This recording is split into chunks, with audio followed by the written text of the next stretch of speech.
ഇടുക്കി വണ്ടിപ്പെരിയാറിൽ വന്യജീവി ആക്രമണം രൂക്ഷമായി തുടരുന്നു. ഗ്രാമ്പിയിൽ ജനവാസ മേഖലയ്ക്ക് സമീപം കടുവയെ കണ്ട സ്ഥലത്ത് വനം വകുപ്പ് കൂട് സ്ഥാപിച്ചു. നമ്മൾ ഇന്നലെ രാത്രി ഒരു 8:30-9 മണിയോട് കൂടി കൂടെല്ലാം സ്ഥാപിച്ചിട്ടുണ്ട്. അപ്പൊ നമ്മുടെ ഇന്നലത്തെ ഫുൾ ടൈം നമ്മുടെ സർവൈലൻസിൽ കടുവ ഉണ്ടായിരുന്നു. അപ്പൊ നമ്മൾ ഇന്നലെ എക്സ്പെക്ട് ചെയ്യുന്നത് എന്താണെന്ന് വെച്ച് കഴിഞ്ഞാൽ ഈ കൂട്ടിൽ കടുവ കയറാനുള്ള സാധ്യത വളരെ കൂടുതലായിരുന്നു. ഇന്നലെ രാത്രി വരെ കടുവ ഇവിടെ ഉണ്ട്. നമ്മൾ ഇന്ന് രാവിലെ നോക്കിയപ്പോൾ പക്ഷേ കൂട്ടിൽ കയറിയിട്ടില്ല.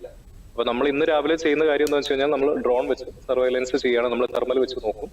അപ്പോൾ കറന്റ് ഇന്നലെ കണ്ട പൊസിഷനിൽ ഇപ്പൊ അത് ചെറിയൊരു ചേഞ്ച് ഉണ്ട്. അപ്പൊ നമ്മൾ ഈ എന്റെ ഏരിയ ഒന്ന് കോമ്പ് ചെയ്തിട്ടാണ് ബാക്കി കാര്യങ്ങളിലേക്ക് തീരുമാനിക്കാൻ പറ്റുള്ളൂ. ഈ ഒരു ഏരിയ, അതായത് ഈ ഒരു റോഡും സ്കൂളിലേക്കുള്ള വഴികളും എല്ലാം നമ്മൾ കംപ്ലീറ്റ് ആയിട്ട് ബ്ലോക്ക് ചെയ്തിട്ടുണ്ട്. ആൾക്കാർക്ക് വേറെ റൂട്ട് എല്ലാം പറഞ്ഞു കൊടുത്തിട്ടുണ്ട്. അപ്പോ 2 ദിവസങ്ങളിലേക്ക് അല്ലെങ്കിൽ മാക്സിമം ഈ കടുവ കൊടുക്കുന്നവരെ ഈ ഭാഗങ്ങളെല്ലാം കൃത്യമായിട്ട് മോണിറ്റർ ചെയ്യാൻ ഇന്നലെ ഒരു സെല്ല് ഫോം ചെയ്തിട്ടുണ്ട്. കൃത്യമായിട്ട് നിർദ്ദേശം നാട്ടുകാർക്കെല്ലാം കൊടുത്തിട്ടുണ്ട്. ഈ വഴി അവരെല്ലാം സഹകരിക്കുന്നു.